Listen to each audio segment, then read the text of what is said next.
सिद्धानत्परदादीच चतुराधाराधनाफलं क्रमेणाहं ध्रुवं वक्षे स्वस्वरूपोपलब्धये. नमस्ते. आचार्य भगवान अमितगती स्वामीजी विरचित मरणकंडिकाजी या ग्रंथाचा स्वाध्याय चालू आहे. आणि आचार्य भगवान सकाळच्या भागामध्ये शिक्षा अधिकाराला चालू केले आणि त्या शिक्षा अधिकारामध्ये जिनेंद्र भगवंतांच्या वचनाची प्रशंसा केलेली आहे की ते कशा पद्धतीनं कुठल्या गोष्टींना प्राप्त करून देणार आहेत आणि ते जिनेंद्र भगवंतांचे वचन कशा पद्धतीनं असतात हे सांगितलं होतं सकाळच्या भागामध्ये. आणि त्या सगळ्या जिनेंद्र भगवंतांच्या वाणीविषयी वचनाविषयी जे गुण किंवा ज्या प्रसिद्धी सकाळी आचार्य भगवंतांनी सांगितले ते सगळं विशेषण अर्थासहित कथन सकाळी केलं होतं. आणि त्यानंतर आचार्य भगवंतांनी जिनेंद्र भगवंताचं वचन आणि त्याच्या अभ्यासामुळे प्रकट होणारे गुण याचं कथन करायला चालू केलं होतं. आणि त्यातले थोडे गुण कथन झालं. आणि आता एक प्रश्न आचार्य भगवान विचारत आहेत, भावसंवर आदि शेष गुणों का क्या लक्षण आहे. त्यामध्ये एक भावसंवर नावाचं एक गुण सांगितलेला आणि त्याच्यावर एक पडीच गुण सांगितलेले. त्या शेष गुणांचं लक्षण काय आहे हे विचारलं होतं. तर इथे सांगतात परिणाम संवर कशाला म्हणतात. इसका भाव है कि जिन पाप परिणाम से अशुभ कर्मों का आश्रय होता है उन परिणामों का त्याग भाव संवर है. म्हणजे ज्या भावनेमुळं पाप परिणामांना किंवा अशुभ कर्मांचा आश्रय होतोय, अशुभ कर्म आमच्या आत्म्याजवळ येऊन चिटकतात, त्या परिणामांचा त्याग करणे याला भावसंवर म्हणलेलं आहे. असे जे अशुभ कर्माचे पापाश्रवाचे जे कारणभूत सगळे परिणाम आहेत त्या परिणामांचा त्याग करायचा याला भावसंवर आचार्य भगवंतांनी म्हणलेलं आहे. पुढे म्हणतात सराग जीव जिन वचन के अभ्यास से ही पाप परिणामों को छोड़ते हैं. जे सरागी रागासहित आहेत असे जे जीव आहेत ते जीव काय करतात, जिनेंद्र भगवंताचं जे वचन आहे त्याच्या अभ्यासामुळेच पाप परिणामांचा त्याग करतात. कारण की काय आहे माहीत असल्याशिवाय ते त्याग कसं करणार. मला सांगा, जोपर्यंत आपल्याला का नाही अंधार कळत नाही तोपर्यंत प्रकाशाची किंमत कळणार नाही. जोपर्यंत मिथ्यात्व काय कळणार नाही त्याशिवाय सम्यक्तेची किंमत कळणार नाही. ही गोष्ट महत्त्वाची आहे. आणि जोपर्यंत खोटे गुरु काय आहेत हे माहीत झाल्याशिवाय नाही खऱ्या गुरूंची किंमत कळणार नाही. ही गोष्ट महत्त्वाची आहे. आणि त्यामुळे संसार कळल्याशिवाय मोक्ष कसं कळेल.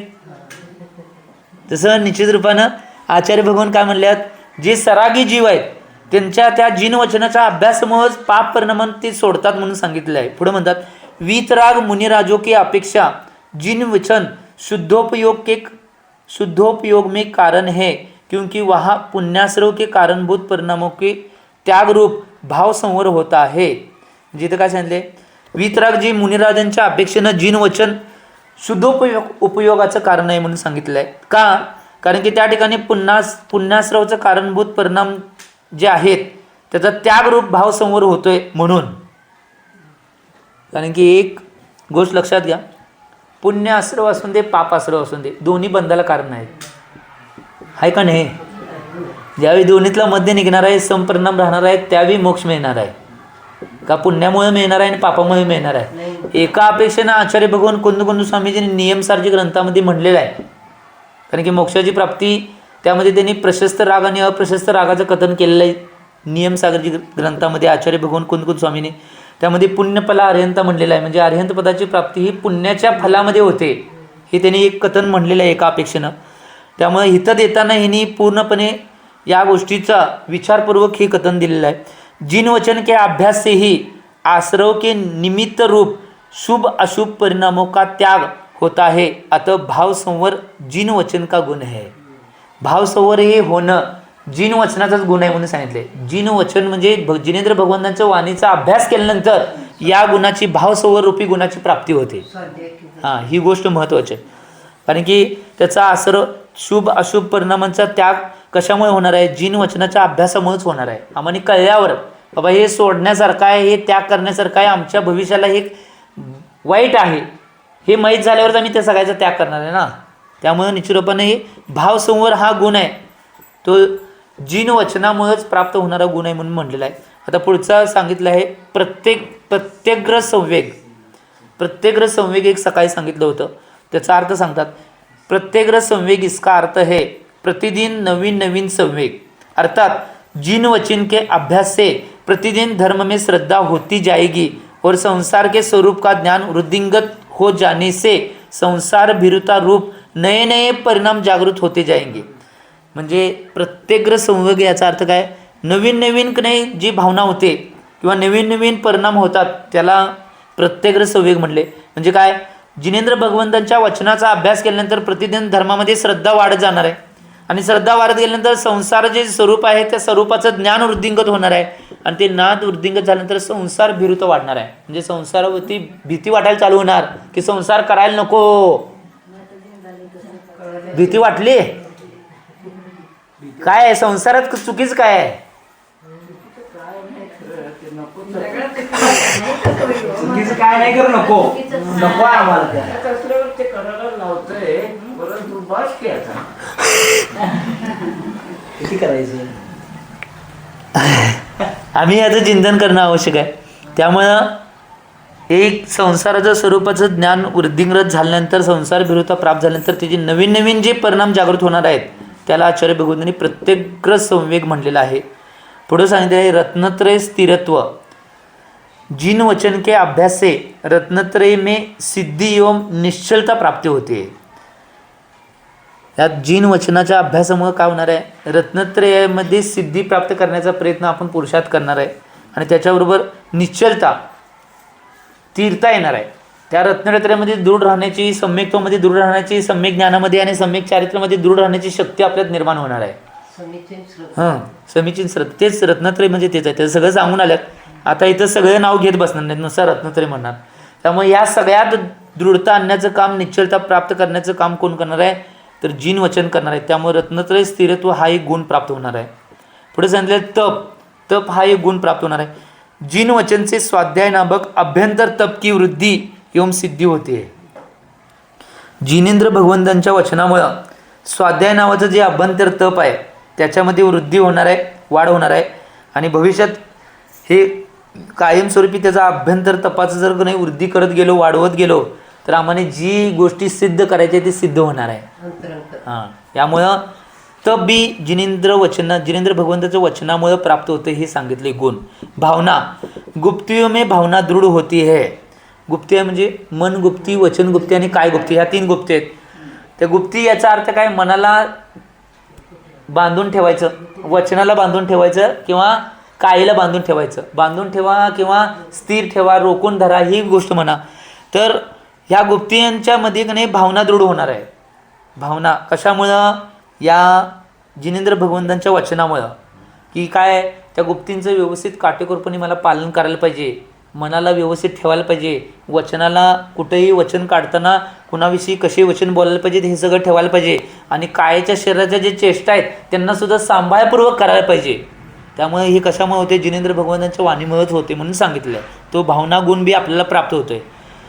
परदेशिकत्व हा एक शेवटचा गुण आहे 7 नंबरचा. तर त्यामध्ये काय म्हणतात, भव्य को धर्मोपदेश देने का सामर्थ्य उत्पन्न हो जाता है. इस प्रकार जिन वचन के अभ्यास से आत्मा में ये 7 गुण स्वयमेव स्फुरायमान होते जाते हैं. काय सांगितलंय, शेवटच्या 7व्या गुणात काय आहे की भव्यांना धर्मोपदेश देण्याचं सामर्थ्य येते. स्वाध्यायामुळे सामर्थ्य येणार आहे ना. स्वाध्याय जर असेल, सगळ्या प्रकारे ग्रंथांचं समीचीन ज्ञान वगैरे असेल तर आम्ही धर्मोपदेश देऊ शकतोय ना. त्यातले डीप सगळ्या प्रकारचं ज्ञान पाहिजे. सगळ्या प्रकारचं ज्ञान असेल तर धर्मोपदेश देणार आहे. नाहीतर दुसरं नुसतं ऐकून धर्मोपदेश देणे ह्या गोष्टी तेवढं सोपे नाहीत. कारण की आमचे आचार्य महाराज एक उदाहरण सांगायचे, सन्मत सागर महाराज. काय सांगायचे उदाहरण, काय झालं तर म्हणजे एक गणित शास्त्रज्ञ होता आणि तो प्रत्येक ठिकाणी गणितावर व्याख्याने करायचा. अतिशय सुंदर व्याख्यान असं आणि एवढा तज्ज्ञ आणि एवढा हुशार होता तो. सगळ्या ठिकाणी गणिताची व्याख्यानाने ते व्याख्यान द्यायचा, गणिताविषयी सगळे प्रश्न सॉल्वायचे. आणि काय झालं, एक दिवस एका ठिकाणी नाही त्यांची जास्त वाहवा झाली की तुम्ही एवढं हुशार आहे, गणितात एवढं तज्ज्ञ आहे, गणिताची व्याख्याने एवढी सुंदर सांगताय, प्रश्नसुद्धा गणिताचे एवढे सुंदर सोडवताय. मग ते येताना नाही वाहवा झालेलं नाही, त्याच्या गाडीचा जो ड्रायव्हर होता तो म्हटला व्याख्यान द्यायचं काय लय सोपं आहे, तुम्ही काय देत आहे, एवढी वाहवा करून काय घ्यायचे आहे, लय सोपं आहे म्हटलं, मी बी देऊ शकते म्हटला. कारण की तो जवळजवळ बरेच वर्ष नाही त्या गाडीचा ड्रायव्हर होता आणि रोज त्यांची व्याख्यानं ऐकत होता. त्याला ती सगळी ऐकून पाठ झाली. मग ठीक आहे म्हणले. गणित व्याख्यान तज्ञ काय म्हटला माहिती, ते हुशार आहे म्हणून आपली लगेच काय व्हायला नको. पण तो काय म्हटला, ठीक आहे उद्याचं व्याख्यान मी अशा ठिकाणी जाणार आहे की तिथल्या लोकांना मी कोण आहे माहीत नाही. काय करायचं, मी तुझ्या गाडीचा ड्रायव्हर बनतो, तू गणित व्याख्यानकार तू हो, आणि बघूया काय होते. ठीक आहे म्हटला, सोपं आहे म्हटला. आणि काय झालं माहिती काय, तो गाडीचा ड्रायव्हर होऊन बसला आणि तो व्याख्यानकार होऊन बसला आणि गेले की दुसऱ्या गावात. त्या गावात माहीत नव्हतं कोण व्याख्यानकार आहे, त्याला कोण कधी बघितलं नव्हतं. ते सत्कार वगैरे केले, तिथं बसवले आणि व्याख्यान चालू होतं. आणि हो ड्रायव्हर रूपामध्ये जो व्याख्यान करत होता तो पाठीमागे खुर्चीवरून बसला की व्याख्यान कसं देते बघायला. आणि एवढ्या सुंदर व्याख्यान दिला. त्या गणित जो तज्ज्ञ होता, जो कायम गणिताचं व्याख्यान देणार होता, तो बी अचंबित राहिला, एवढ्या सुंदर व्याख्यान कसं दिला. परंतु काय झालं माहिती काय, व्याख्यान झाल्यावर का नाही त्यातली एक महिला उठली आणि माझा एक प्रश्न आहे म्हटली. माझा एक प्रश्न आहे म्हटलं. प्रश्न विचारल्यानंतर तो प्रश्न विचार करायला लागला. आता त्या प्रश्नाचं उत्तर त्याला येत नव्हतं, कारण की ऐकून व्याख्यान तर पाठ झालं, परंतु त्यातले गुत्त्या कशा सोडवायच्या हे माहीत नव्हतं ना. जो तज्ज्ञ व्यक्ती असणारे बरेच वर्षानुवर्षे त्यात काढले त्यालाच कळणार. मग त्यावेळी तो जरा हुशार होता. तो म्हणला, या प्रश्नाचं उत्तर लई सोपं आहे म्हणला, मी काय माझ्या गाडीचा ड्रायव्हर देईन. याला म्हणतात विवेक ज्ञान. एवढे किरकोळ प्रश्न मला विचारायचे, कारण मी एवढा मोठा तज्ज्ञ आहे गणिताचा, मला काय विचारलंय माझ्या गाडीचा ड्रायव्हर हे जो उत्तर देईल. याला विवेक ज्ञान म्हणतात. ह्या गोष्टी होते सोडा.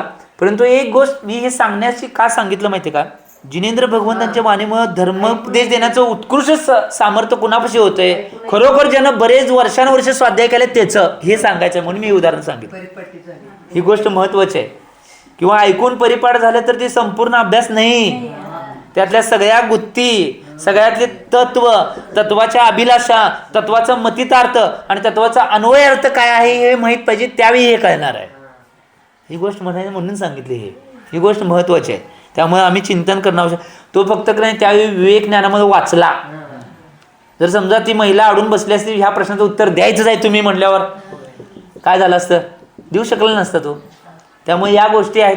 त्यामुळं जिनेंद्र भगवंतांचं जे नाही वाणी आहे, त्या वाणीच्या अभ्यास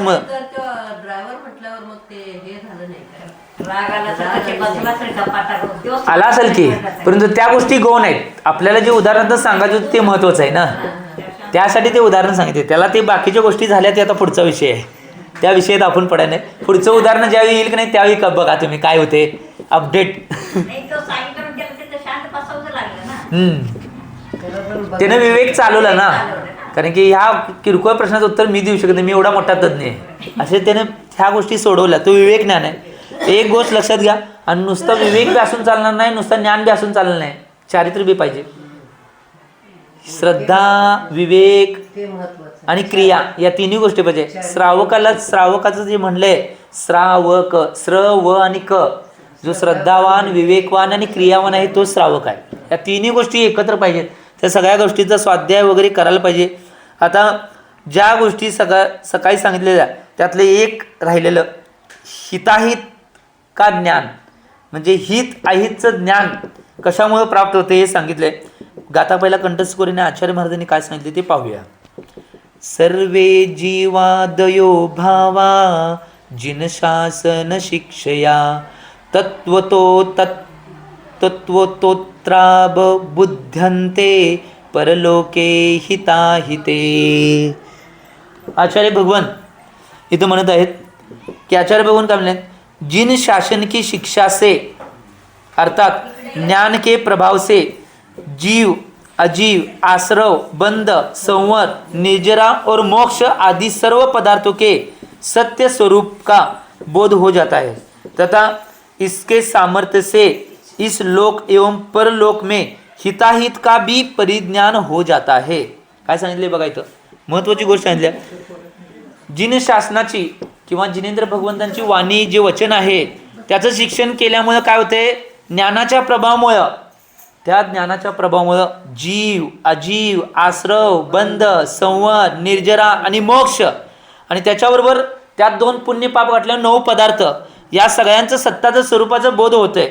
आणि ते बोध झाल्यानंतर याच्या सामर्थ्यामुळं लोक आणि परलोकमध्ये हिताहित काय आहे याचं सुद्धा परिज्ञान होते म्हणून म्हटलेलं आहे. काय सांगितलेलं आहे बघा, किती सुंदर सांगितलंय.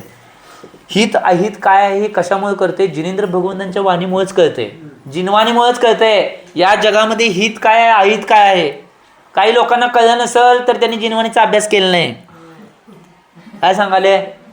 खरं काय आहे, खोटं काय आहे, हित काय आहे, अहित काय आहे, माझं कल्याणाचं काय आहे, ह्या गोष्टी सगळ्या नाही जिनवाणीमुळेच होणार आहे. आता इथं आचार्य भगवान प्रश्न करल्यात. प्रश्न काय करतात? आत्महित के लिए क्या करना चाहिए और आत्मा का यथार्थ हित क्या है. आता इथं प्रश्न केलाय की आत्म्याच्या हितासाठी काय करायला पाहिजे आणि आत्माचं यथार्थ हित कशामध्ये आहे हे सांगा म्हणे. तर सांगतात इथं, जैसे जंगल में उत्पन्न होने वाली वनस्पति रूप औषधि रोगी का हित करती है, वैसे ही इस लोक में दान एवं तप आदि उत्तम कार्य आत्मा का हित करते हैं. अतः इस लोक में उन्हें ही हित कहा जाता है, क्योंकि दानदाता की कीर्ति जगत में चिरस्थायी रहती है. दान से वैर का नाश हो जाता है और शत्रु भी मित्र बन जाते हैं.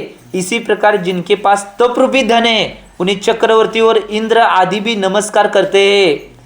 अनंत पदार्थों को जानने वाला केवल ज्ञान की ही सुखमय है, अर्थात सुख ज्ञान रूप ही है. अतः वही आत्मा का यथार्थ हित है.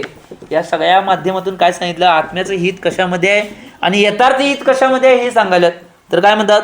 ज्याप्रमाणे जंगलामध्ये उत्पन्न झालेले जी वनस्पती रूप औषधी आहे ते रोगाचं हित करणार आहे ते औषधी, त्याचप्रमाणे या लोकांमध्ये दान आणि तप हे उत्तम कार्य आत्म्याचं हित करणार आहे. दोन गोष्टी सांगितल्या बघा, दान आणि तप, ही गोष्ट महत्वाची आहे. आता जे या लोकांमध्ये ज्यांना हित करून घ्यायचं आहे किंवा ज्याला हित म्हणलं जाते ते काय आहे? तर ते सांगितलेलं आहे दानदाता. काय सांगितलं आहे? दानदाताची कीर्ती पूर्ण जगामध्ये चिरस्थायी राहते. चिरस्थायी काय राहत्या? व्यवस्थित पद्धतीने दान दिलं असलं तर. आज प्रत्येकाची इच्छा आहे की दान आहे ते नाव घेतल्याशिवाय देणार हो नाही म्हणते बाबा, देणार म्हणा की, म्हणजे नाव पाहिजेच. ही गोष्ट चिरस्थायी कुणाची कीर्ती राहत्या? ज्या दानदात्यानं कुठलीही अपेक्षा कुठलीही भावना न ठेवता माझं नाव होऊन दे, कुठलीही कीर्ती यश आदी न होता, फक्त माझ्या जीवाचं माझ्या आत्म्याचं कल्याण करायचं आहे यासाठी ज्यानं जात केलं त्याची कीर्ती जगात स्थिरस्थायी राहत्या म्हणून सांगितलंय. आणि दानामुळे काय होतंय? वैराचा सुद्धा नाश होतोय. वैराचा सुद्धा नाश होतोय म्हणून म्हणलेलं आहे. शत्रू सुद्धा आपले मित्र बनतात दानामुळं. किती मोठं आहे बघा. आणि या प्रकारे दानामुळं नाही या सगळ्या गोष्टी प्राप्त होतात. आणि ज्याच्याजवळ तप आहे, तप रूपी धन ज्याच्याजवळ आहे, त्यांना चक्रवर्त्यांनी साक्षात स्वर्गातला सौधर्म इंद्र आदी सुद्धा त्यांना नमस्कार करतात म्हणून सांगितले. तपस्वी व्यक्तीला डायरेक्ट चक्रवर्ती सुद्धा आणि इंद्र सुद्धा नमस्कार करतात. परवा मध्ये एकदा प्रवचनामध्ये विषय आलता बघा, आचार्य भगवान गौतम गंधर्व स्वामीजींनी मुनी महाराजांच्या प्रतिकांमध्ये जी वीर भक्ती आणि चतुर्विंशी तीर्थंकर भक्ती आहे त्या तीर्थंकर भक्तीमध्ये एक दोहा दिलाय, धम्मो मंगल मुद्दिटम अहिंसा संयमतो देवावी तस्पन्मंती जस धम्मे सया म्हणून. काय सांगितले? या जगामध्ये धर्म मंगल आहे, उत्कृष्ट आहे. आणि तो धर्म काय आहे? अहिंसा संयमतो. अहिंसा संयम आणि तप रूपी हा धर्म आहे. आणि धम्म मंगल मुद्दिटम अहिंसा संयमतो देवावी तस्पन्मंती, साक्षात स्वर्गातले देव सुद्धा त्यांच्या नतमस्तक होतात की ज्यांनी या अहिंसा तप आणि संयम रूपी धर्माला धारण केलेलं आहे. देव स्वर्गातले देव सुद्धा येऊन. आणि त्यात उदाहरण एक गोष्ट लक्षात घ्या, आम्ही चिंतन करणं आवश्यक आहे. या अशा धर्माला धारण करणाऱ्यांना साक्षात स्वर्गातले देव सुद्धा नमस्कार करतात सांगितले. आणि इथं जर सांगितले तपाला तप रूपी धनाला धारण करणारे चक्रवर्ती आणि इंद्र सुद्धा त्यांना नमस्कार करणार आहेत, नतमस्तक होणार आहेत. कारण की तप असंच आहे हो. आणि म्हणून सांगितले अनंत पदार्थ को जानने वाला केवल ज्ञान ही सुखमय है, अर्थात सुख ज्ञान रूप ही है. आता वही आत्मा का यथार्थ हित है. आत्म्याचं यथार्थ हित काय असेल तर अनंत पदार्थांना जाणणाराने काय आहे? केवल ज्ञान आहे. आणि ते केवल ज्ञानच सुखमय आहे. आणि काय सांगितले? सुख कशात आहे? ज्ञान रूप ही सुख आहे म्हणून सांगितले. आत्म्याचं यथार्थ काय हित आहे? केवल ज्ञान प्राप्त करणे या आत्म्याचं यथार्थ हित आहे म्हणून सांगितले. बघा, केवल ज्ञान प्राप्त करायचं आहे. काय काय विसरायचं नाही.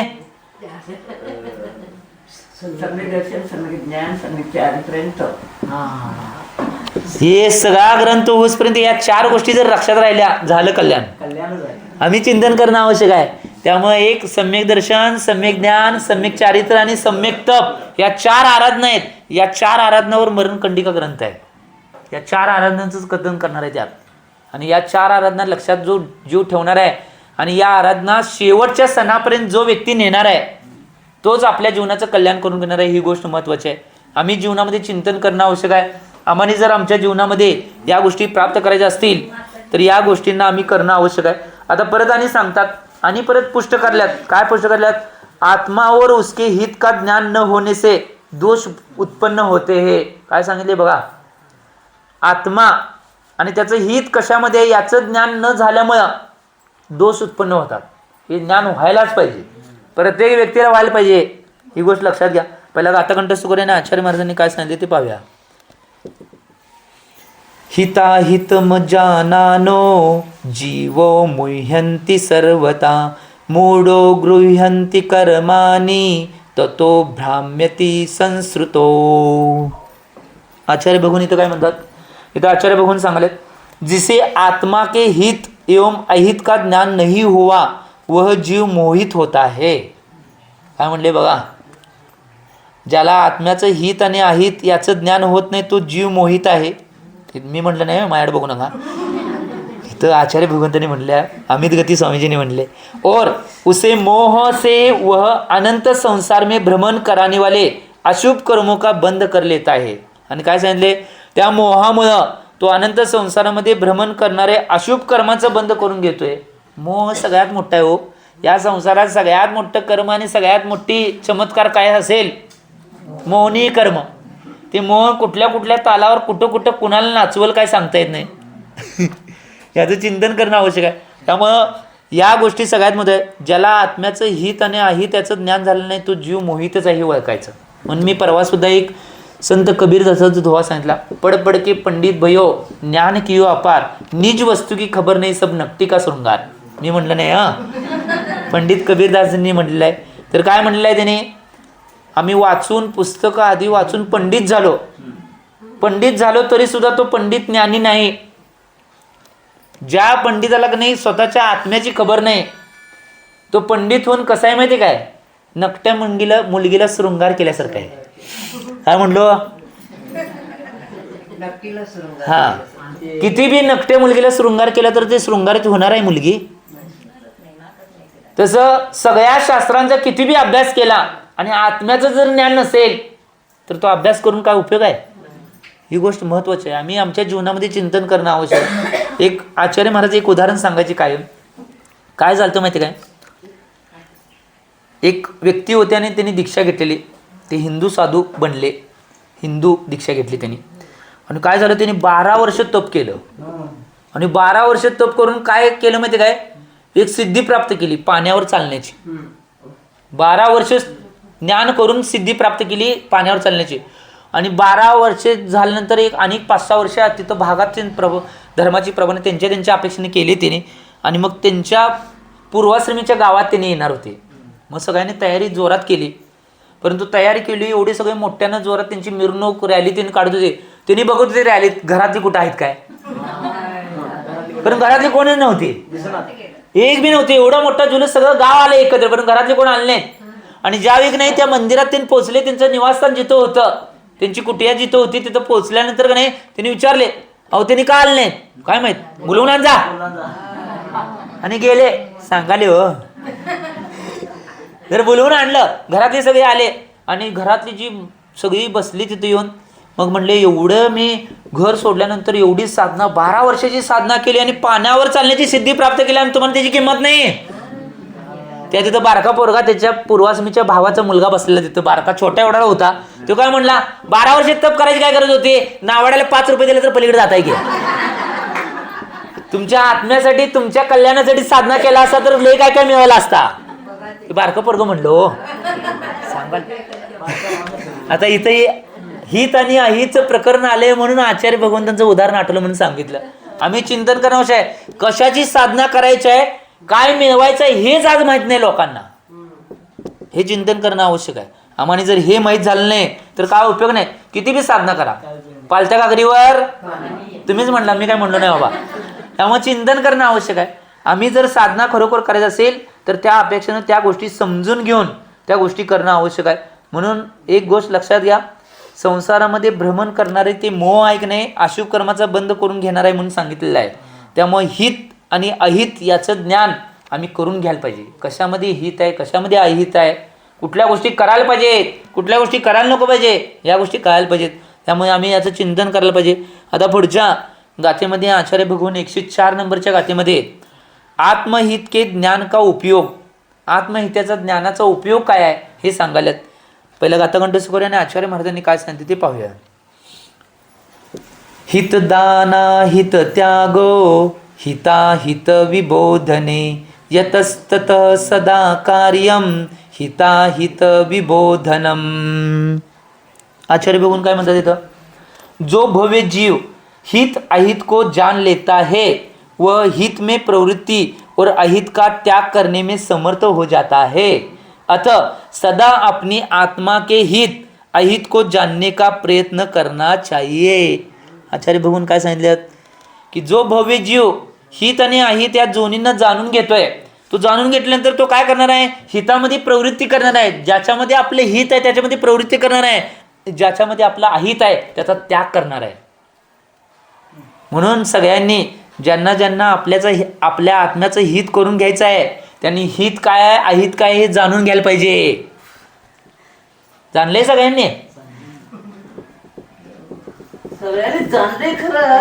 काय एक गोष्ट लक्षात, एक गोष्ट महत्वाची आहे. मला या गोष्टी कळतंय खरं वळत नाही हे म्हणण्यापेक्षा ज्यांना समीचीन जाणले की नाही तो वळायच, ज्यांना समीचीन जाणलं नाही तो वळणं झालंय. महाबल सागर महाराज माहिती आहे तुम्हाला, जुन्या माणसानं महाबल सागर महाराज माहिती, ते कायम म्हणायचे हां हुशार. तर आजी एक तर आहेत हां, तर महाबल सागर महाराज कायम म्हणायचे, ते महाबल सागर महाराज काय म्हणायचे माहिती आहे काय, ज्यांना ओरिजिनल खरा धर्म कळलाय ते सगळे मोक्षाला गेले आणि ज्यांना खरा धर्म कळला नाही ते येत आहेत. ते कशाला म्हणायचं आणि वगैरे हित आहेत म्हटल्यावर कळते किंवा हां, म्हणजे आम्ही चिंतन करणं आवश्यक आहे. धर्म कळलाय का नाही कळलाय आता समजून घ्यायचं आपलं पण, त्यातनं उत्तर मिळालं आपल्याला. त्यामुळे एक गोष्ट लक्षात घ्या, आचार्य बघून इथं काय म्हणल्यात, त्यांनी स्वतःने कायमस्वरूपीने आपल्या आत्म्याचं हित आणि अहित जाणून घेण्याचा प्रयत्न करायला पाहिजे आणि कायम हितामध्येच आपल्या जे आत्म्याचं हित आहे त्यामध्येच प्रवृत्ती करायला पाहिजे आणि अहिताचा त्याग करायला पाहिजे. ही गोष्ट लक्षात घ्या. आम्ही याचं चिंतन करणं आवश्यक आहे. जर चिंतन केलं नाही तर काही गोष्टी होणार नाहीत. या गोष्टीचं चिंतन मनन केलं तरच होणार आहे. आता पुढच्या गाथेच्या माध्यमातून आचार्य भगवान जिन वचन के अध्ययन से अशुभ भावों का संवर होता है, म्हणजे जिन वचनाच्या अभ्यासामुळं किंवा अध्ययन केल्यामुळं अशुभ जे भाव आहेत त्यांचा संवर होतोय म्हणून सांगितलेलं आहे.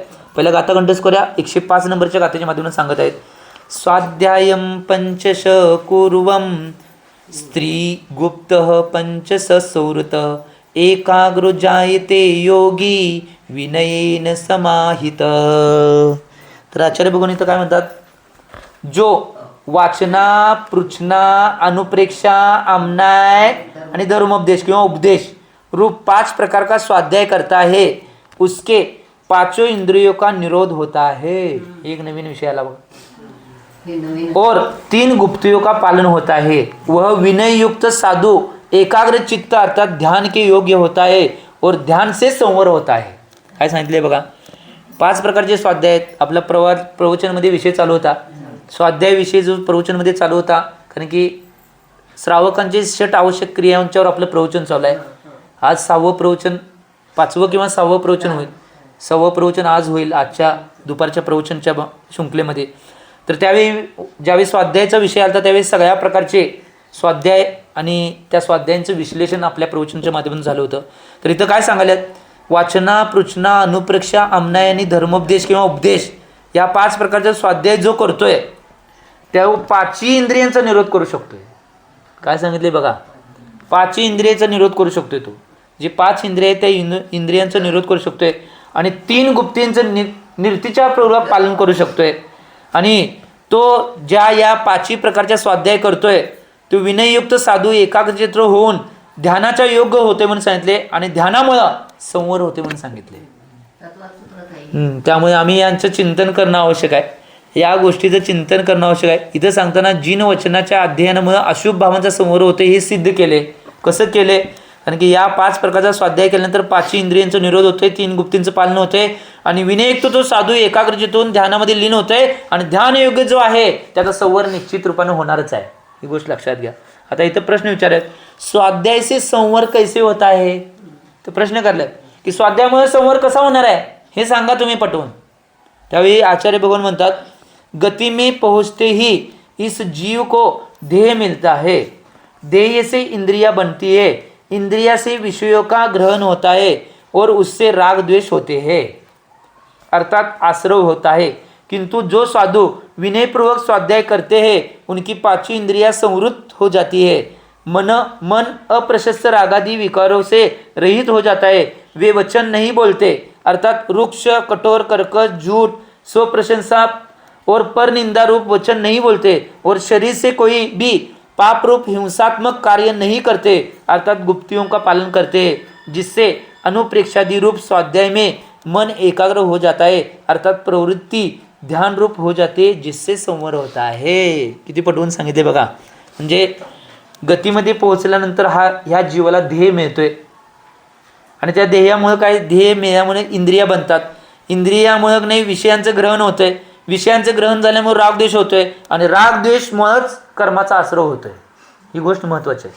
आणि परंतु जो साधू विनयपूर्वक स्वाध्याय करतात की त्यांच्या 5 इंद्रिय संवृत्त होतात म्हणजे त्या 5 इंद्रियांना बांधलं जाते, मन अप्रशस्त रागाब्दी विकारापासून रहित होतंय, वचन जे ते बोलतात ते वृक्ष कठोर कर्कश झूठ स्वप्रशंसा परनिंदा वचन ते बोलत नाहीत आणि शरीरानं कुठले सुद्धा पापरोग हिंसात्मक कार्य करत नाहीत.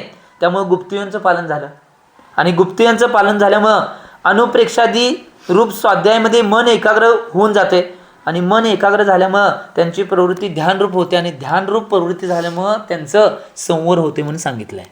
एवढ्या सगळ्या गोष्टी पटवून सांगितल्यात. आम्हाला या गोष्टी करण्यासाठी सगळ्यात महत्त्वाचं कारण काय आहे? स्वाध्याय. 5 प्रकारचा जो स्वाध्याय सांगितला आहे की वाचना पृच्छना अनुप्रेक्षा आमनाय आणि धर्मोपदेश या 5 प्रकारच्या स्वाध्यायाच्या माध्यमातून आम्ही आमच्या जीवनाला कल्याणाच्या दिशेने नेणं आवश्यक आहे हे आचार्य भगवंतांनी सांगितले.